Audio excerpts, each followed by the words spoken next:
On today's show, we'll discover why stargazing, Hollywood style, has become part of the Philadelphia nightlife. And we're going to meet the person most responsible for bringing Tinseltown to our town. And by the way, when those Hollywood heavyweights do show up, Philadelphia Inquirer columnist Michael Klein writes about it. Michael will join us with all the inside stuff. For you Italian specialty fans, we've got a great food find.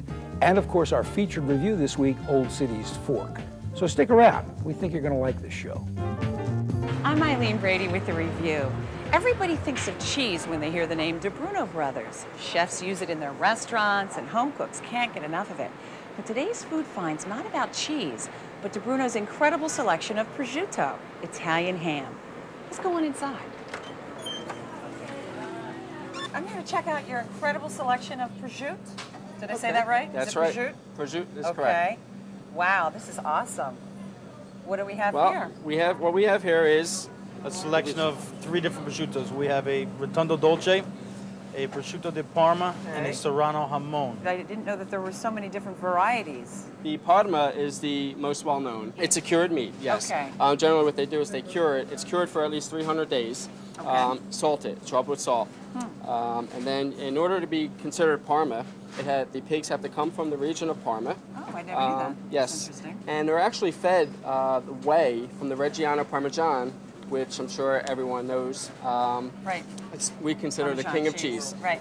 Serrano is from Spain. It comes from the Serrano region.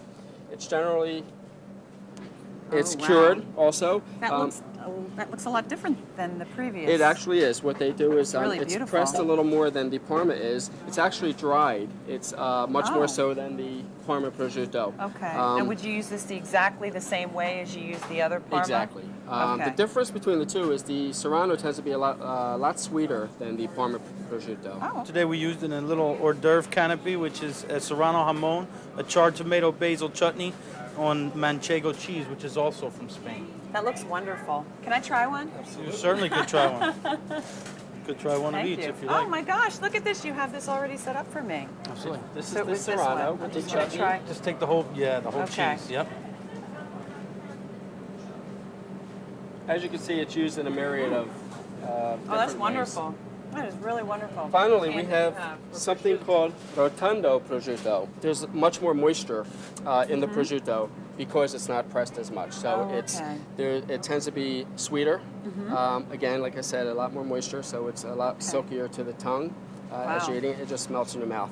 The only time I've ever really used prosciutto is when I've made, the prosciutto with the cream sauce and the peas. There are other, you could use it for soups, to flavor soups Absolutely. and Use stews. it in soups with escarole. You can use it in, I don't know that I would use it so much in stews. I would saute it. It goes very good with bitter greens and sharp cheeses mixed with vinaigrettes into salads.